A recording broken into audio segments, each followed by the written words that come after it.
Yep, filled up all the birds' baths because the season is nearly upon us. I reckon by the 1st of November we'll be starting to water every day, sort of thing. Still got some rain coming at the end of the week, so yeah. So yeah. Anyway, so had a bit of a clear out and moving around sort of thing, as you can probably think, getting rid of some of the rubbish, clean up time sort of thing, change the season as well. So I've done some of these, if I go to Spot Cullen, I'm stopping down 2 extra stops because I noticed it was so bright coming off of these pots that it was almost whiting out the camera. Yeah, it's the last time. So anyway, I may have done it too much. Maybe I only needed to stop down 1 more notch. But as we go through the season, I may have to stop down even more. But as you can see in there, the strawberries starting to go quite red brown there, especially when you water them. You'll notice it. I might do that. So I put my sour in there. Hopefully it'll come back. But so on and so forth. So anyway, so I've done. Yeah, I've got to wear these. It's just so bright coming off the pots. You blind yourself almost. I've done certain variations. I'm expecting this one's probably going to be the best. I'm glad I did those bark chip experiments because I walked out one day and I noticed the visual distinction between one pot and another pot. It was visibly like, it looked like it was twice as salty, and I thought, oh, that's another key learning point. So anyway, so the idea is, okay, let's go back a couple of steps.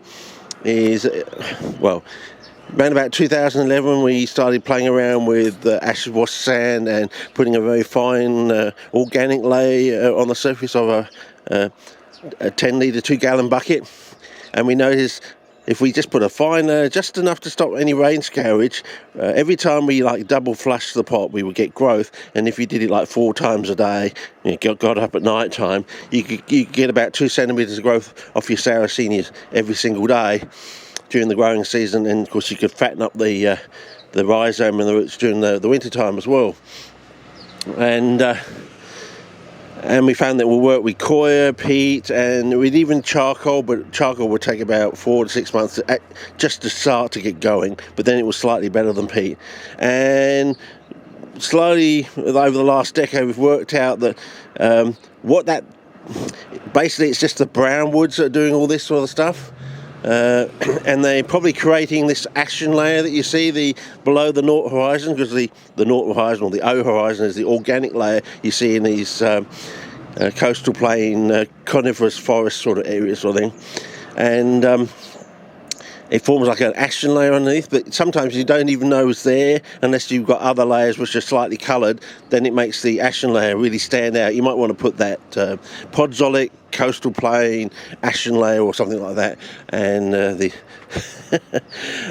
yeah, anyway, so basically we're working, the idea is the brown woods, which are highly lignified, and of course Australia's got the most sclerophyllous flora on the planet. Basically it's evolved to be that. You might want to consider what that means from an evolutionary point of view, how they've determined the landscape and how they maintain the landscape sort of thing. You know, being so sclerophyllous, how does that link into all this?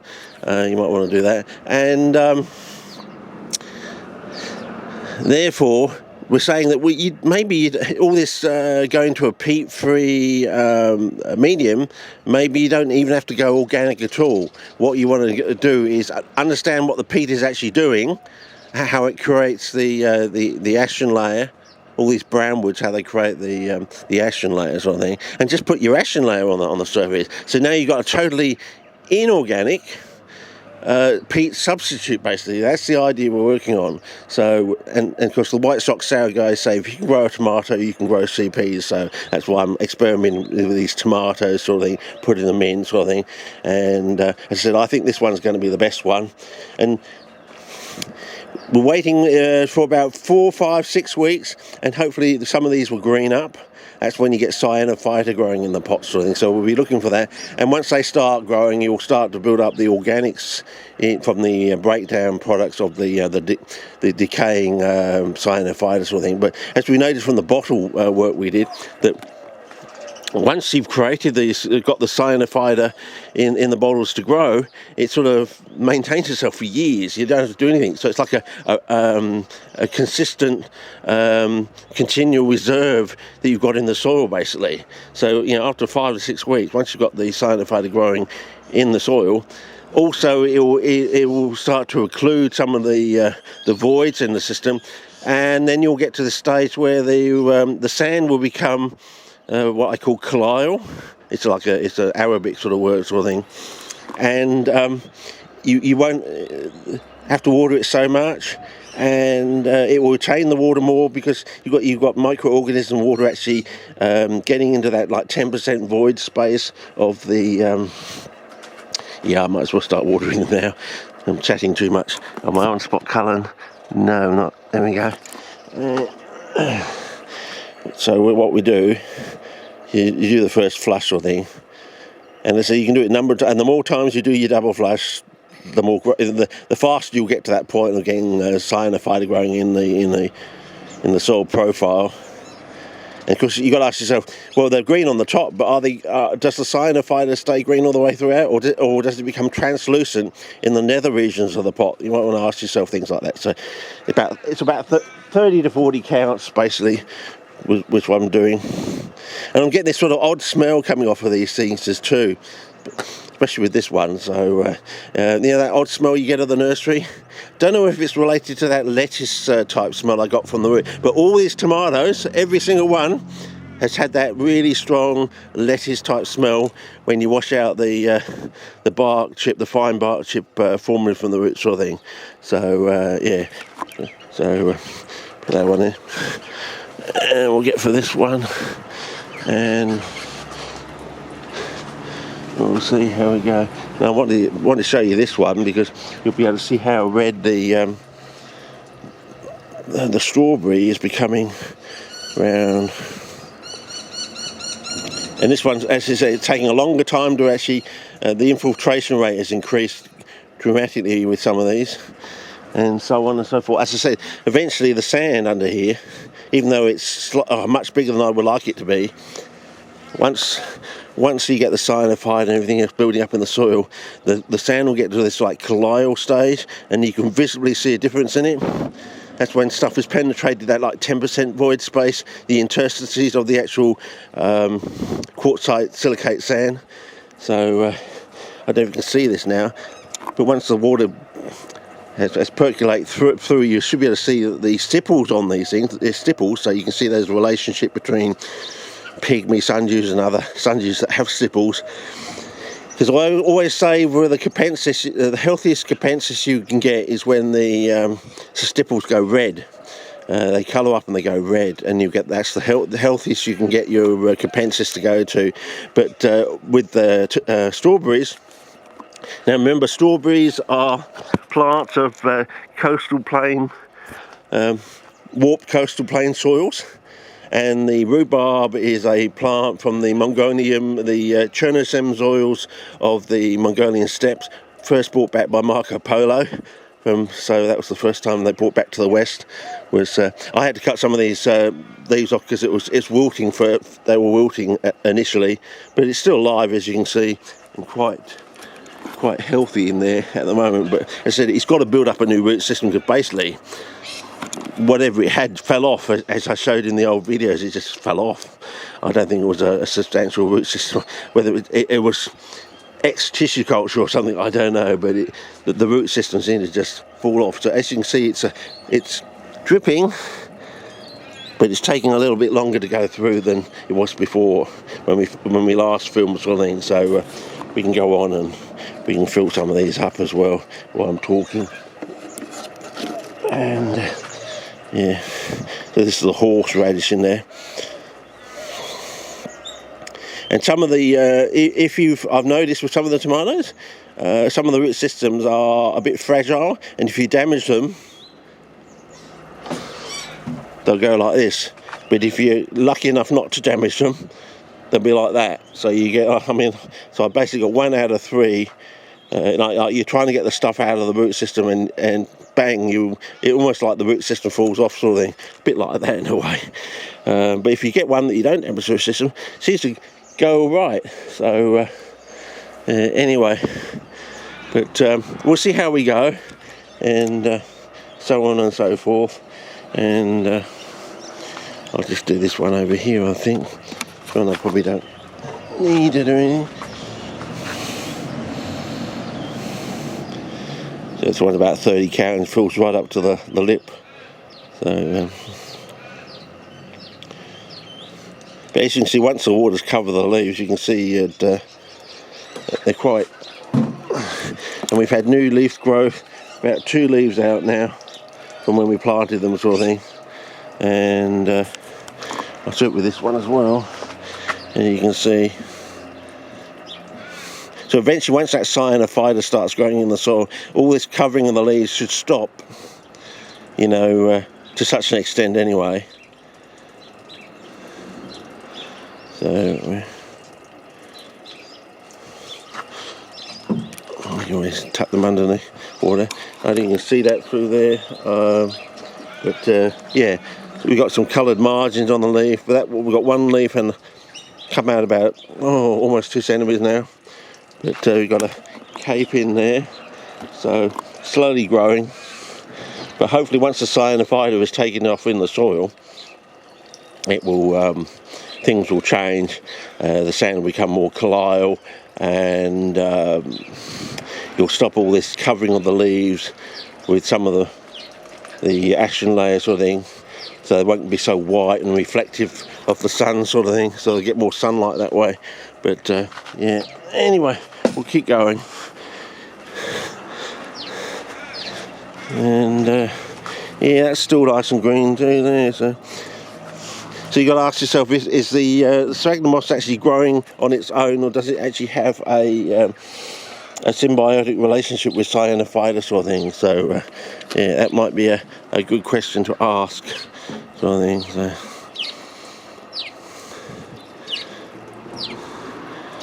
So this is you let this drain through, and when it stops draining out the bottom, that's when you do the second flush. And you can do that, as I said, as many times as you want. The more times you do it, the better it will be, if you've got the water, you see. But it doesn't take much water. This is like, I reckon, barely 500 mils. It's probably about 300 to 400 mils there. And you do that twice. And yeah, we'll see how they go.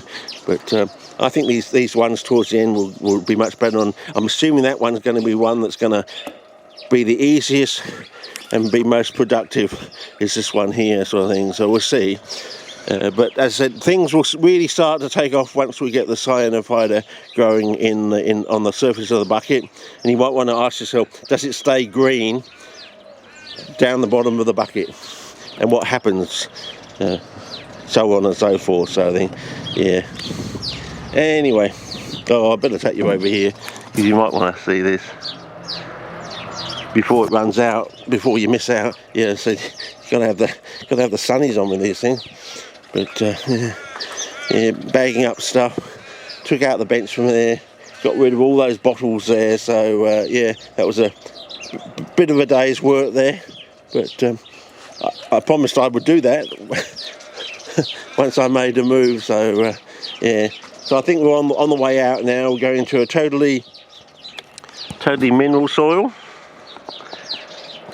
So we've got just sand and a mineral concoction on the surface, the ashen layer, to sort of circumvent having any organics on the surface. Of course, you will get cyanophyta growing in there, and that of course is organic, and it can also fix nitrogen from the atmosphere itself, so on and so forth. But basically, we'll end up with a very cheap medium, because sand is quite cheap, well, a lot cheaper than peat, and everyone's trying to go to a non-peat medium, but I think you're going the wrong way. I think trying to replace it with an organic medium, I think you want to replace it with an inorganic medium, this ashen layer, because I think it's the ashen layer that does all the work, sort of thing. So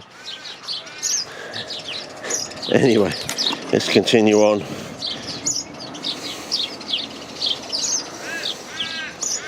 Yeah, and I found that basically you want about 400 mils of the 400 cubic centimetres, off your ashen layer, and it's best just to put the sand in there, wash it through, whack the side of the bucket a few times, and it will go down about 1.5 inches sort of thing. You put your 400 cubic centimetres on there, and you'll get a nice sort of height about here, which allows you to put in 300 to 400 mils, if not half a litre, very easily. You just brim it, you let it flow through, you let it drip out the bottom, and eventually when that sand goes to the clile stage, once we get some of the cyanide growing in, around about 4, 5, 6 week stage, some of these will green up.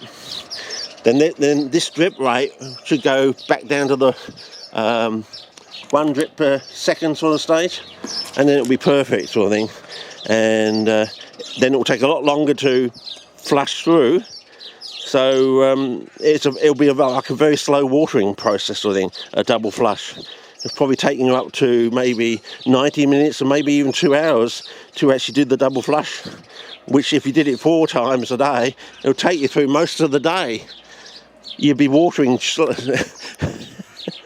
and supposedly aerating the pot, I suppose, because, you know, once the water dissipates, infiltrates and dissipates through the pot, it's got to be followed by the atmosphere, of course, because by atmospheric pressure, because water is an incompressible fluid, so once it flows out, it's going to be followed through by the atmospheric pressure, which is going to aerate down the profile.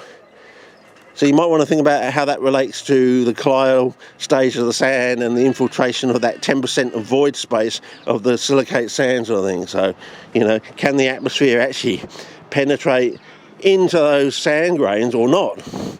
If they are occluded with organics, water, etc., microbes, everything, if they fill up with stuff that's incompressible, can the atmosphere actually be forced in there, or is it just a bunch of malarkey?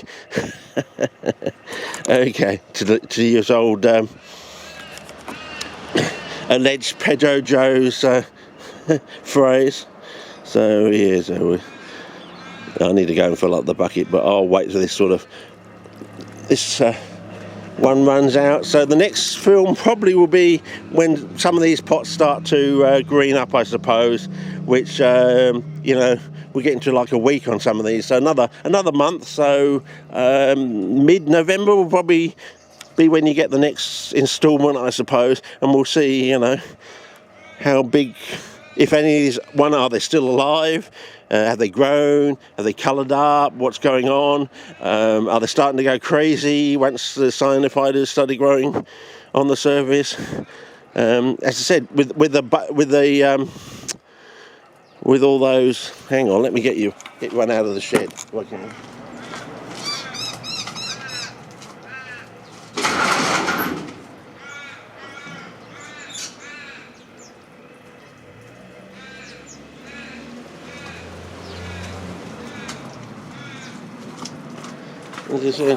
When you get these things in here, this has been in the shed, right, and it's still coloured up, so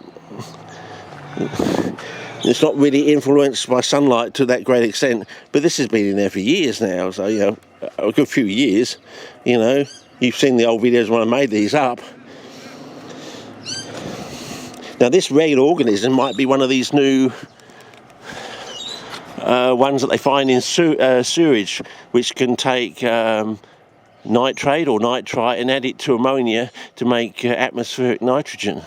So it might be a suite of organisms that can actually keep other organisms supplied with a nice form of nitrogen gas sort of thing in an anaerobic sort of environment sort of thing. So you know, atmosphereless environment, they can actually supply previously atmospheric nitrogen to another suite of organisms. You might want to think of it that way. But yeah, so there's our red organism, and said you can fill up one of these things with the red organism in about 9 days when the temperature is 28 degrees or above sort of thing. That magic 28 degrees was mentioned by some of the Capitani brothers around about the new millennium, so almost 25 years ago now. Oh yes, Cousin Clem also made a statement. Remember old cousin Clem from the international mailing list discussion group?